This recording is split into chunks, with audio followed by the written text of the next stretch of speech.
So let's welcome him down, Jonny Palmer. He also was part of they did a little filming project for Christian Vision for Men, and Jonny was serving as a flying instructor at the time. Have you moved jobs now, haven't you?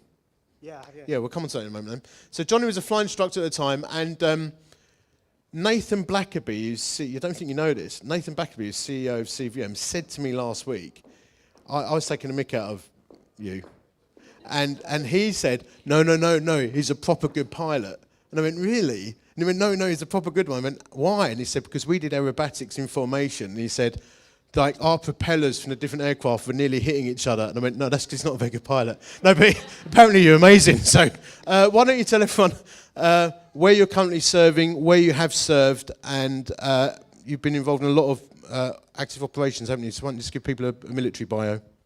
Yeah, thanks. I just have to start off by saying the reason Nathan thinks I'm such a good pilot was because at the moment when we were upside down and he told me he was about to be sick, I managed to turn the aircraft around and stop him from being sick. That's the only reason, because he didn't have to come out with a sick bag. So I've been in the Air Force for coming up on 13 years now, and we've had about 8-10 different postings, something like that. I've flown about 6 different aircraft types, primarily the Hercules. I've done 4 operational tours of Afghanistan, plus a couple of in and outs, Iraq and Libya as well. So that's kind of my operational bio. I then moved into the world of flying training. I really wanted to give something back. I found flying training quite difficult. Not everyone does, but I found it quite difficult, and I wanted to be the instructor who understood what that was like, as opposed to a lot of guys who kind of go, I've got 3,000 flying hours and I can do it, why can't you? So we did that, and that was great. We did 4 years at Cranwell, which is where I was running the defence, the Armed Forces Christian Union men's stuff there, and I've just been posted into the defence intelligence world, so I'm now working at RAF Waddington. I'm flying a desk, which is something new. I didn't join the Air Force to fly a desk, but actually it's a really, really good job. I work with our signals intelligence guys, which is pretty much everything that I can say about it. Talk to you later. So, and then back flying after that? Yeah, absolutely. So we're expecting a posting next summer, hopefully back down to RAF Bryce Norton, where if I can convince my desk officer, I'll be on the A400, which is our brand new tactical airlifter, so that I can get some time kicking parachutists and kit out the back. And obviously not always an RAF pilot, so you had a previous job before that, and not always been a follower of Christ.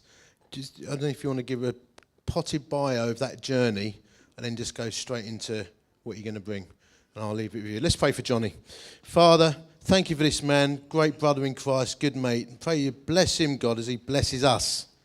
And pray, God, you speak to our hearts this morning in Jesus' name. Amen. It's all yours. Oh, man, thanks, mate.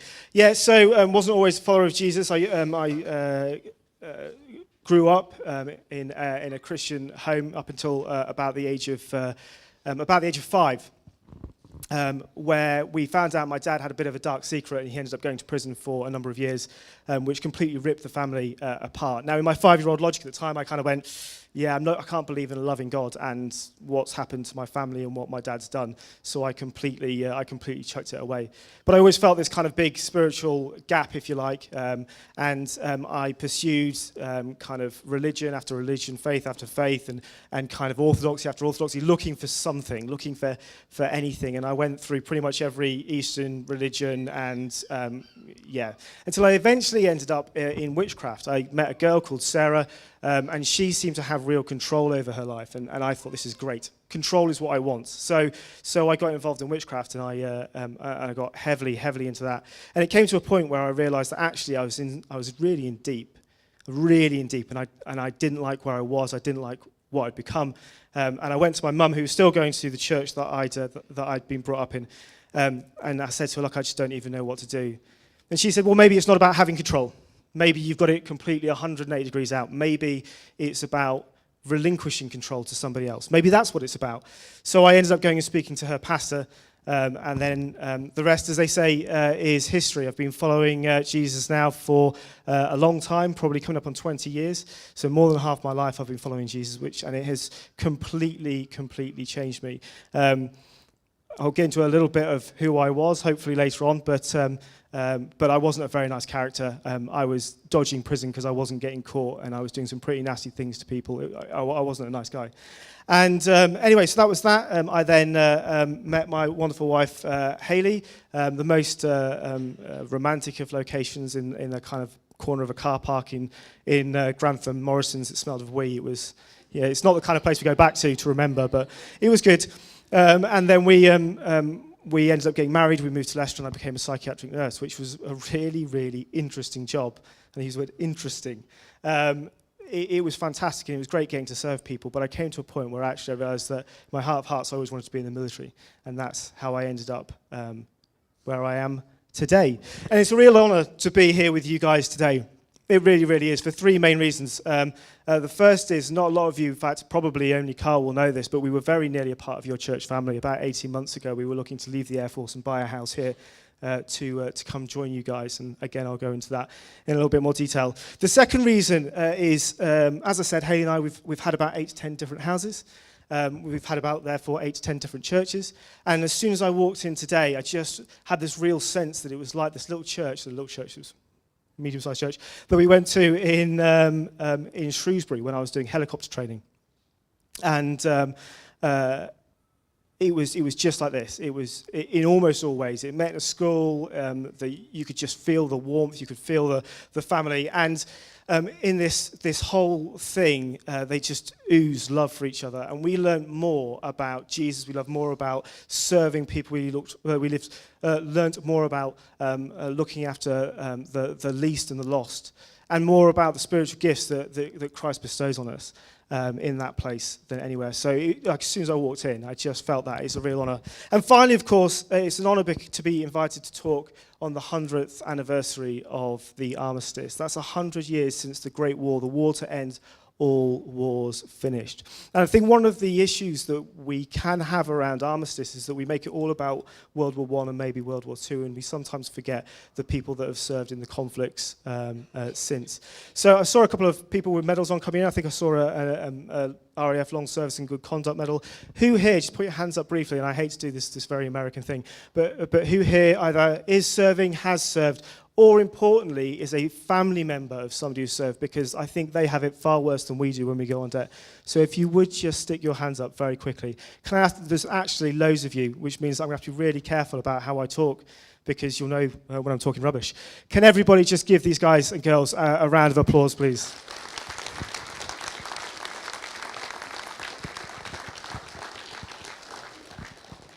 So I want to talk a little bit about God at war, which could be taken in several ways. I want to look at where God is in war, what kind of wars God gets involved in. And we're going to do this through a guy called Gideon. So Gideon was a judge in the Old Testament.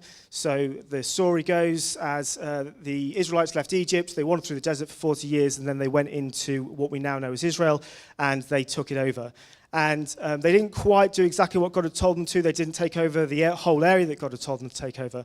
And because of that, they ended up in this cycle whereby they'd be doing what God told them to and everything would be fine, and then they'd just get a little bit lax and they'd stop, and then they'd get invaded either by the tribes that were still in and around Israel, or the nations bordering Israel, and then they'd be oppressed for a while, and then they'd cry out to God for help, and then God would come and help them. And every time that happened, God raised up what we call a judge. So Gideon was one of these judges. So if you've got a Bible, it's 3 chapters. I'm not reading through all 3 chapters, so if you want to try and keep up, you can, but you don't have to. Starting at Judges 6.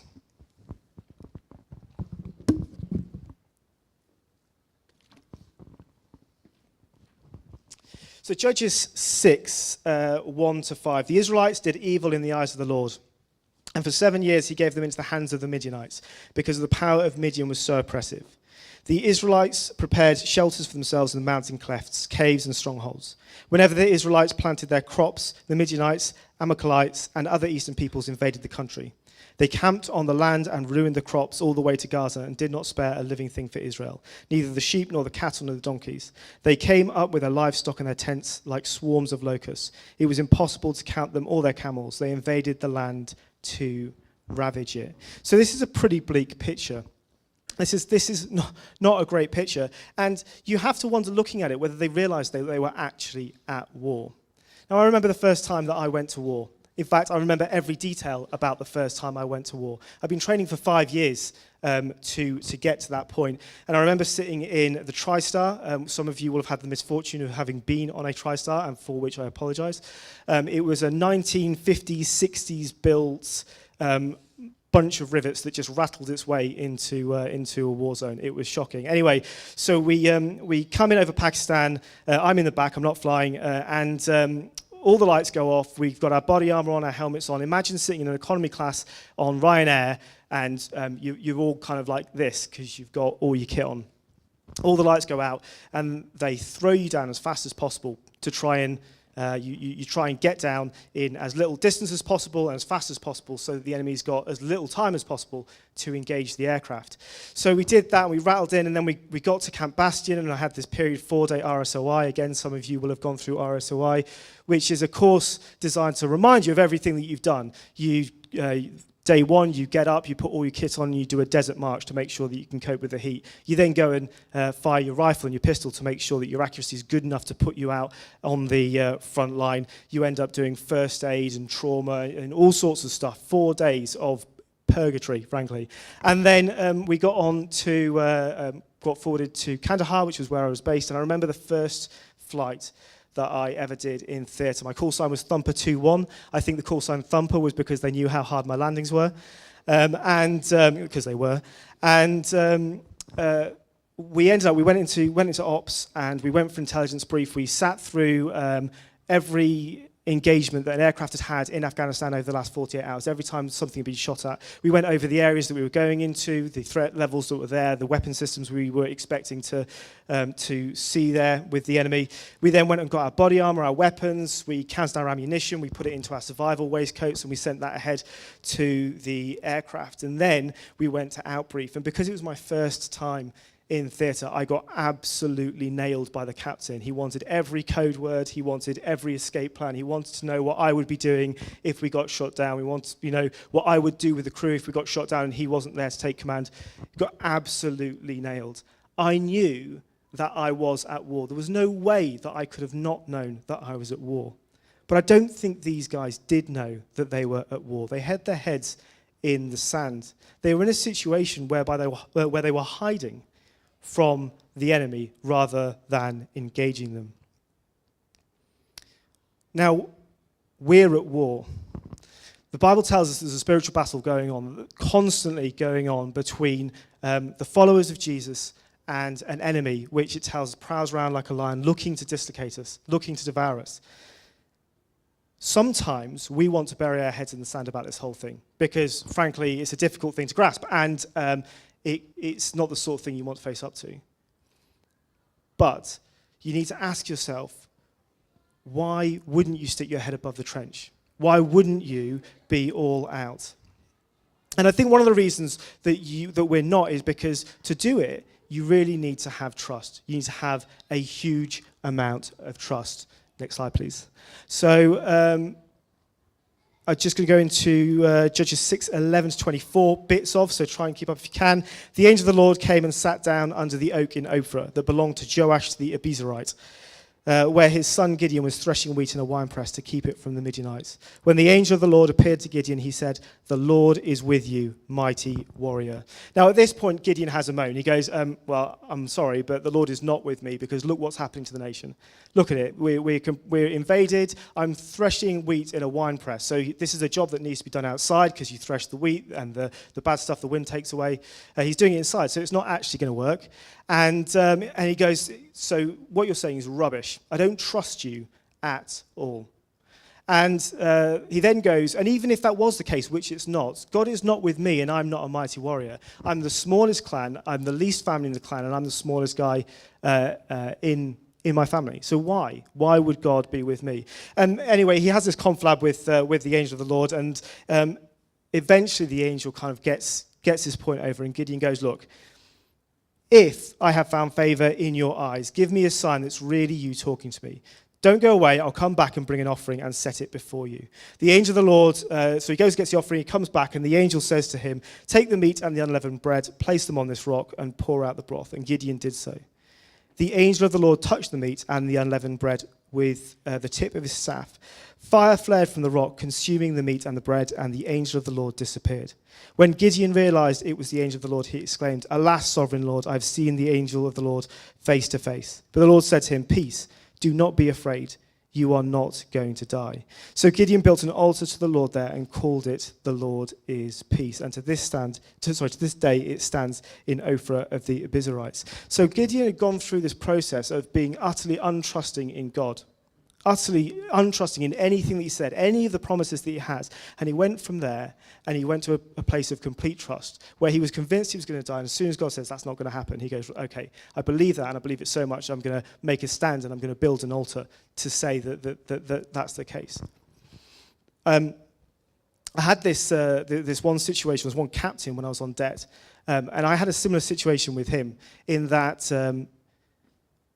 we were one day doing an engines running offload. The idea is that sometimes in some places you don't want to be on the ground for that long.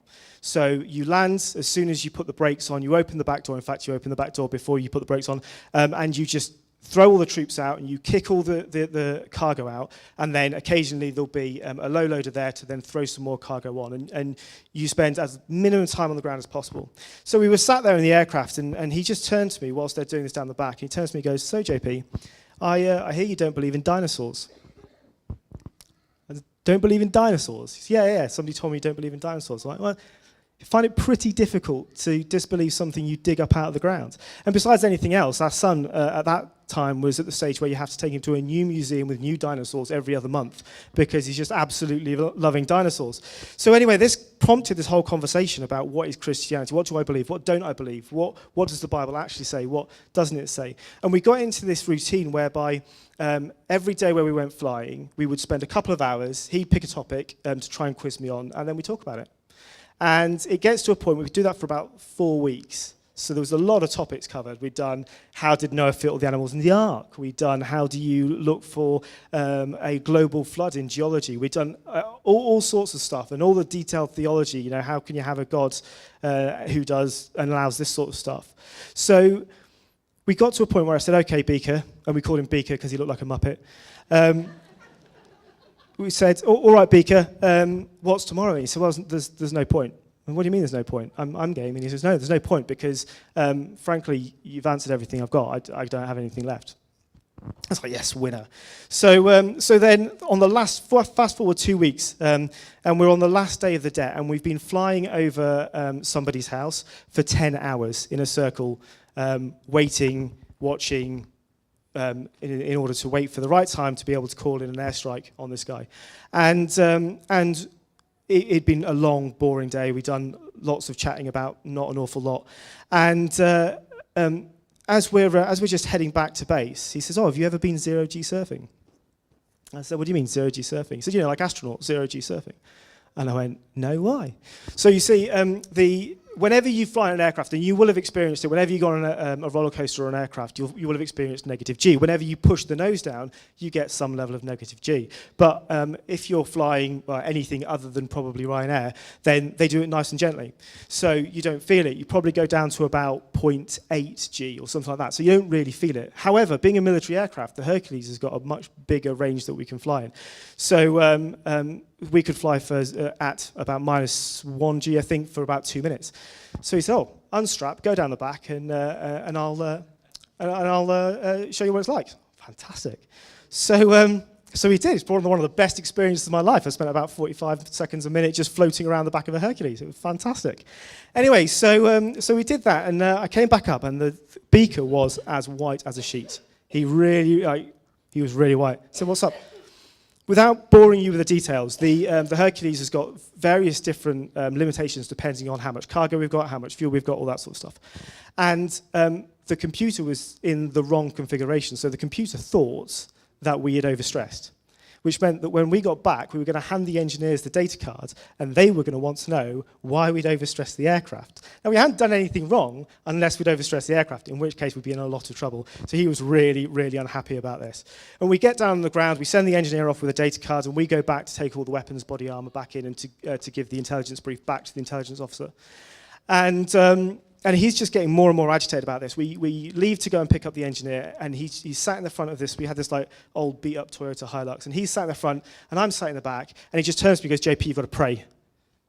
I go, what? He goes, you've got to pray about this. That's the only thing that's going to work now to get me out of trouble is you praying. And I went, I'm not being funny, mate, but I'm not entirely sure that my God's the kind of God that gets people out of trouble. And if it's that important to you, you pray about it. So he went, all right. And he did. And he then spent about 45 seconds with his head bowed in the front. It was comical. And he prayed. We get into the engineer's office, and the engineer was absolutely livid. He was an angry Welshman as it was, and he was hangry. We'd been in the aircraft for 10 hours with one pizza between four of us. He was so angry. And Beak went up to him and went, what's wrong? He goes, the data card's corrupted. There's no data in it. I'm going to have to put in 10 hours worth of mission data manually. He was livid. Beaker turns to me and goes, it's a sign. I'm like, I'm not sure it's a sign, mate. He goes, it's a sign. I think I probably know what a sign is, and this probably is, it's a sign. All right, Beaker, it's a sign, fine. And we were having a chat about it later on, and I really wanted to get to the bottom of where this had come from. And what he said to me was really interesting. He said that he trusted my God could do this because he trusted me. And that really brings up this question of, who do you trust? Gideon went from a position of just not trusting God at all to being absolutely convinced that what God said was going to happen. Now, in the spiritual battles that you and I face, we also have to have trust. And it begs the question, who do you trust? What do you trust in? Do you trust in things that are temporal, like money or relationships that might fail? Do you trust in your health? Or do you trust in something that's eternal, that no matter what happens, will be there? And I think it can be hard to make that leap of trust, because if you fully trust, then you've got to be all in. Next slide, please. You've got to be all in. War is not something that you can do half-heartedly. You've got to do it all in. So if we go to Judges 7, 1 to 8, and I'll skip through this a little bit again. Early in the morning, Jerubbaal, that is Gideon, and he got this nickname because in a bit we've skipped over, he went all in and he ended up smashing down the altars to his family altars to false gods. So early in the morning, Gideon and all his men camped in the spring of Harod. The camp of Midian was north of them in the valley near the hill of Moreh. The Lord said to Gideon, you have too many men. I cannot deliver Midian into their hands, or Israel would boast against me. My own strength has saved me. Now announce to the army, anyone who trembles with fear may turn back and leave Mount Gilead. So 22,000 men left, whilst 10,000 remained. 2/3 of the army left because they were scared. 2/3 of the army left because they were scared. And I think that's probably a fair reflection. There's a great story about a trooper, I don't know what regiment, who was in Afghanistan in the early days of Afghanistan when there wasn't an awful lot of administrators there, which must have been great. And he was really winding up his warrant officer because he just didn't want to go out. He was scared, as you'd imagine. And the warrant officer went, why don't you just go home? Anyway, 2 weeks later, when they realized they hadn't seen him for 2 weeks, they went looking, and he had actually gone home. It was fantastic. So I think this is probably a fair reflection of what would happen. Now, the Lord said to Gideon, there are still too many men, and he goes through this process of whittling them down. In fact, this is where we get the phrase thin them out from. So anybody in the military, thin out, this is where it comes from. It's from this Bible verse. So he goes and does this thing, and he ends up with 300 men remaining. 300. And the Lord said to Gideon, verse 7, with 300 men that have lapsed, I will save you and give the Midianites into your hands. Let all the others go. So Gideon sent the rest of the Israelites home, but he kept the 300, who took over the provisions and the trumpets of others. And now the camp of Midian lay below them in the valley. Now this was really important for God. Really, really important. It was key that he was known as the reason this happened. It was key that he was known as the person who had created this victory. And what he didn't want was to have a huge army go up against another huge army and one of them go, yeah, it was me. When God knew he was the one who was in it. And the reason for that is because you are known for what you are all in for. Whether you like it or not, whether you believe it or not, you are known for what you are all in for. In your workplaces, your clubs, college, whatever, you'll be known for what you are all in for. A number of you will know the Bible series notes manual that Carl wrote a few years ago. And I used to take those to Afghanistan. Every time I went to Afghanistan, I'd take one of those books. And every time I went flying, I would find a space and just have 5 minutes with God to make sure that I was right in front of God and right in front of my family. Because frankly, every time that you got airborne in a war zone, it could be your last. So I wanted to make sure that I was just in the right place for that eventuality. And I didn't hide it from the other guys, but it was my thing. I just did it kind of quietly to myself. What I used to do is we had a crew alarm. We all lived in this tiny box of a porter cabin in Kandahar, 4 blokes. It stank. It was horrendous. And we used to get up on the crew alarm, go and get a shower, and then go flying. I used to set my alarm about 5-10 minutes early so I could get a shower, and then when they're all in the shower, I'll be there and I'll just have my time with God. That was the only time by myself I got at all. Anyway, one morning I woke up and I realised that the loadmaster, i.e. the guy down the back who kicks parachutists and kit out, he'd gone to the gym. He got up really early and gone to the gym. So I'm in there and I'm sitting down on the bed in my towel, reading this thing. That's a great image, I'm sure. Sorry. I'm reading this thing, and the loadmaster's there.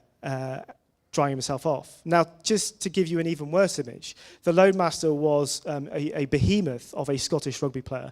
And being the archetype rugby player, he had absolutely no shame whatsoever. So this guy is there totally naked, inventing flossing, whilst I'm trying to do my Bible study. And he looks over at me, and in a gruff Scots accent, which I'll probably get badly wrong, he goes, "Hey, GP, what's the prayer for today?" And I went, "What?" He goes, "What's the prayer for today? You do it every day. What's the prayer for today?" And I went, that wasn't gruff enough. But I went, I couldn't believe it. And I went, well, it's this. And it couldn't have worked out any better. So it was this mission aviation pilot talking about the importance of trusting your engineers, the importance of trusting your eternal engineer. And so it was something that this guy, as an aviator, could totally get. So I went, well, this is the text. And he goes, yeah, but what's the prayer? So I started reading the prayer. I said, dear Lord. And as I said that, the door opens and the rest of the crew walks in to see a very, very naked rugby player, making sure that he was exceptionally dry, and me kind of hunched over my bed, praying in his general direction. And the captain just goes, "You know what? I don't even want to know." And this spread like wildfire around all the crews. It was a joke, but it was a good joke for a long, long time. And what I hadn't realised was that I was known by everybody for doing these Bible studies. And actually, the rest of the crew quite liked the fact that I was praying every time we got airborne. They thought that would probably work out well for them as well, seeing as how they were in the same crate as I was. So I realised that you're known for what you're all in for. I could have easily just not done that because I was in tight confines. Everybody would see me. I could have easily not done it. But I decided to, because frankly, I am all in for God. Why wouldn't you be all in for God? With some of the stuff that I did before I met Jesus, and the person that I was before I met Jesus, compared to the person that I am becoming now, why wouldn't you be absolutely all in for God? But it's very easy to be all in for something else. And so I really want to challenge you. What are you known for?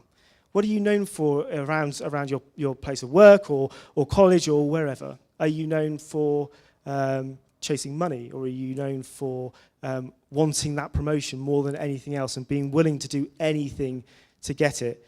Are you known for being the person who is constantly looking for a boyfriend or girlfriend because you just can't be alone? That was me when I was at college, by the way. And what is it? What is it that you are known for? And then I just want you to ask yourself, what is it you want to be known for? What is it you want to be known for? Because what you want to be known for is what you will be all in for. And what you're all in for is what you will be known as. And Haley and I had a moment about, probably about 3 months ago. We were down at Windsor Castle. We were in St George's Chapel at Windsor Castle. We'd just been to an event. And we were having drinks in the cloister, which I've recently found out is a square that monks walk around. I had no idea. But we were in this cloister, and behind the drink stand, there was this gravestone. And we'd recently been asking this question in our home group, what do we want it to say on our gravestone? And this gravestone, it was massive. It was about that big, embedded in the wall. And it said, this bloke, he loved his family, he loved his wife, he loved his kids, he'd do anything for them. He'd do anything for the poor. He'd do anything for the lost. He'd do anything for the least. He did all of this, and he did it all in the name of Jesus Christ on the wall in Windsor Castle. It was fantastic. I'm gutted because it's the Queen's personal chapel. She doesn't like people taking photos. I really wanted a photo of that. That's what I wanted to say on my gravestone. I wanted to say, he did this, this, this, this, and this, and he did it all in the name of Jesus Christ. Because what you are all in for, you will be known for. Now, going back to the fact that we are all at war, one of the things that happens in war is you get into scraps. It's standard. So we need to be willing to expect the fight. And this is why we need to know what we're all in for. Because when you're in the scrap, you need to know why you're doing it. So in Judges 8, I'll come on to a second. So what's happened in the interim is Gideon's taken his 300 guys and he's gone and he's not attacked the camp. He's basically convinced the enemy through a amazing piece of what we would call dislocation of expectation. He convinces the enemy that there are thousands and thousands and thousands of them in the middle of the night. They're not expecting it. They get up, they run wild, they end up killing each other because it's dark and they're not expecting it. And then the remains of the army escape. So Gideon is now chasing the remains of the army of the Midianites out of Israel. So in Judges 8, verse 4, it says, Gideon and his 300 men, exhausted, yet keeping up the pursuit, came to Jordan and crossed it. He said to the men of Sukkoth, give my troops some bread. They're worn out, and I'm still pursuing Zebah and Zalmunna, the kings of Midian. And then verse 6, but the officials of Sukkoth said, do you already have the hands of Zebah and Zalmunna in your possession? Why should we give your bread to your troops? Then skipping to verse 8, from here he went up to Peniel and made the same request of them, but they answered as the men of Sukkoth had. So he said to the men of Peniel, when I return in triumph, I will tear down this tower. So what's happened is he's left Israel, he's now gone out of the borders of Israel, and he's asking these people for help, and they're turning around saying, absolutely no way. We are not helping you, you're one of those Israelite types. Eventually Gideon catches up with the retreating army, he sacks their camp, and he captures the enemy. He's got it, he's gone, he's done the pursuit, he's got what he was after, and he gets these two kings and he says to them, what kind of men did you kill at Tabor? Tabor was another battle where the Israelites had lost. And these two guys answered, men like you, each with the bearing of a prince. Gideon replied, these were my brothers. They were the sons of my own mother. As surely as the Lord lives, if you had spared their lives, I would not kill you. Sometimes when we read passages like this, and sometimes just in life, we think that everything should be a win. Everything should be a win. It's this massive lie that we're bought into, that everything should be a win. Wars are made up of many battles. You win some battles, you lose some battles, but you've got to be willing to accept the fight and expect the fight.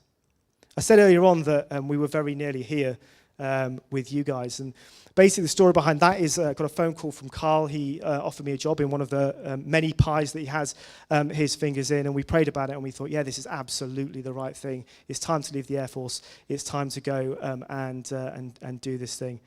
It was fantastic. We had loads of people absolutely totally behind us.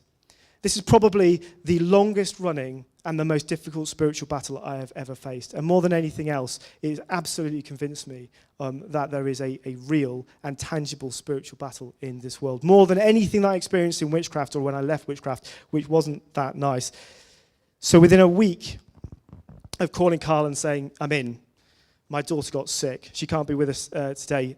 She's elsewhere. But one of our daughters got sick. And she went from being a happy, bubbly 8-year-old whose favourite pastimes were cross-country running and rock climbing to being in a wheelchair in about 2 months. And I remember the first day that we went and picked up the wheelchair. We picked it up from Leicester. And we went into the shopping centre in Leicester. And I remember everybody looking at her. And I remember there was one kid, and he was too young to know. He was genuinely too young to know. But I remember there was one kid pointed and laughed. It was horrific. It was the worst thing I'd ever gone through. And this just kept getting worse and worse. By July last year, we had an appointment with a consultant paediatrician who said, I'm doing a bunch of tests. We'll get the results in 2 weeks. You need to understand that the results of these tests may not be good. In fact, they may be very, very bad. And we went through this situation, and we just kept praying. We've got to go. We're doing this thing, and we were almost treating them like separate issues rather than treating this one like a spiritual battle. And it got worse and worse and worse. And I remember around this time last year, early December last year, the medics sat us down and said, you can't leave in March. So we were all ready to leave. We were ready to get a house here. We were going in the Easter holidays, and they said, you can't leave. You can't move her. Her treatment is going to take years, potentially. You have to stay where you are. And at this point, I had a total breakdown. A total breakdown. I got taken offline, naturally, because why would you want a crazy pilot? But I had a breakdown. I ended up being taken offline. I was taken off work. I just couldn't see a way through. I couldn't see how to get through this battle. It was absolutely shocking. Wars are long and wars are hard. You win some battles, you lose some battles. The war for us as Christians is won, but we still have to face the battles. Think about World War I. 4 years in the trenches, 4 years of rot and decay, mud up to your knees. They're hard. They're hard. And because they're hard, you have to keep your focus. You have to know why it is you're doing what it is. You have to understand why it is you do what you do. Can we have that video, please? So often people ask me how I can be a Christian and be in the military, why I feel it's okay. Sorry, could you pause for a second? Thank you. And I really struggle to articulate it. So about 5 years ago, when we first went into Syria, Save the Children produced this video. And this, for me, said this completely explains why I do what I do. Happy birthday to you. Make a wish. Granny. Hello. Have you done your homework? Adam. For a general strike. Ready or not? Here it comes. Violent clashes with British. Live ammunition against. Deserve to get shot. Have a nice day at school.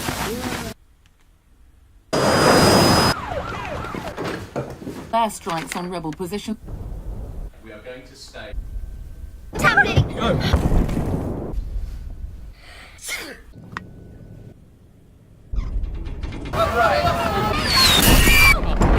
Heavy fighting in Richmond. Dad, where are we? Rebel forces advance.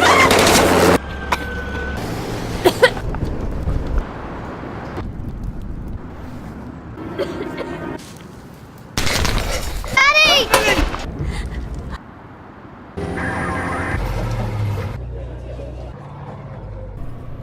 Happy birthday to you.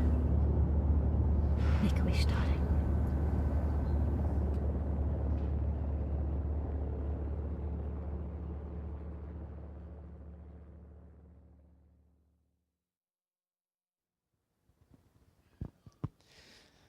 That's why I do what I do. That's it in a nutshell. There are people out there who cannot look after themselves against people who would take their homes, their livelihoods, their lives at the end of a gun. And I honestly believe that the British government and the Royal Air Force is a force for good. And that's why I do what we do, what I do. But equally in my Christian life, I've got to understand why I fight that fight too. So after the war between the Israelites and the Midianites, the Israelites said to Gideon in chapter 8, verse 22, "Rule over us, your son and your grandson, because you have saved us from the hand of Midian." But Gideon told them, "I will not rule over you, nor will my son rule over you. The Lord will rule over you." He had his focus. He knew what this was all about. He knew why he was doing it. It wasn't about him. It was about God. Our spiritual war is real. It is absolutely real. And the situation with my daughter absolutely confirms that for me. And just like it said on the end of that video, just because it's not happening here doesn't mean it's not happening. Just because you might not see it in that tangible, visceral way that you do with real war does not mean that there is not a spiritual war going on. And it's keeping that focus through times like the situation with my daughter, keeping my eyes on the prize, looking at Jesus Christ, that kept me going through. And I realized that the reason I'd had a breakdown over the months of November, December last year was because I'd stopped looking to Jesus and I was navel gazing, trying to figure out how I was going to fix this, how I was going to resolve the situation, how I was going to look after my family. And I realized that I couldn't. And the moment that I got myself out of that hole, the moment I looked back up towards Jesus, things started changing. And sadly, it did mean that I couldn't come to be with you guys. We couldn't come to be with you guys. And our daughter is still undergoing treatment. She's about 18 months in, something like that. But as soon as I took my focus off myself and my problems and looked towards Jesus, that's what happened. You have to keep the focus in your Christian life. You have to know why you're doing it. And in that, you'll find it so much more easier to trust, so much more easier to be all in. Now, I'm in the war. I am an evangelist and I'm a teacher. That means that I tell people about Jesus and then I train them up for the war that they are going to fight. No one ever said that war was easy. Nobody ever said that. And nobody ever said that following Jesus is going to be easy. But it is worth it. Absolutely worth it. Because Jesus took me from being a guy who I ended up getting sent to a school for children who couldn't be left in mainstream education, which was basically an evil genius school. You shouldn't put that many bad people together. So as it stands, at the moment, 50% of my class are currently in jail. That gives you an indication of what the school was like. I ended up after school effectively joining a gang. I got into some really, really nasty stuff. And then... I don't want to go into too much detail, but I then found Jesus. And immediately on finding Jesus, I went from being a scally to being a saint in like 24 hours. I just completely changed my life. The people who knew me before cannot believe I do the job that I do now and that I am the person that I am now because they can't see how I've made that transition. Why wouldn't I want that for my mates? Why wouldn't, if fighting a war, fighting a couple of battles is what it takes to convince my mates about the reality of Jesus Christ and what he's done for their lives, why wouldn't I do that? So, that's why I do it. That's why I keep my focus on Jesus. And that's why I encourage you all to focus on Jesus. So just to wrap this up then, I just want to remind us all, we are at war. You may see it, you may not. But whether you believe it or not, you are. And you need to ask yourselves, are you going to stand up to that war? Or are you going to wait until the enemy is kicking down your front door? You have to have trust. You've got to be all in. And you've got to do that because there's going to be a fight. And you've got to expect that. Most importantly, you've got to keep your eyes on the prize. You've got to know why you're doing what you're doing. Through persevering in war, we can change this world. We're going to change it one life at a time, one situation at a time, but we can change this world.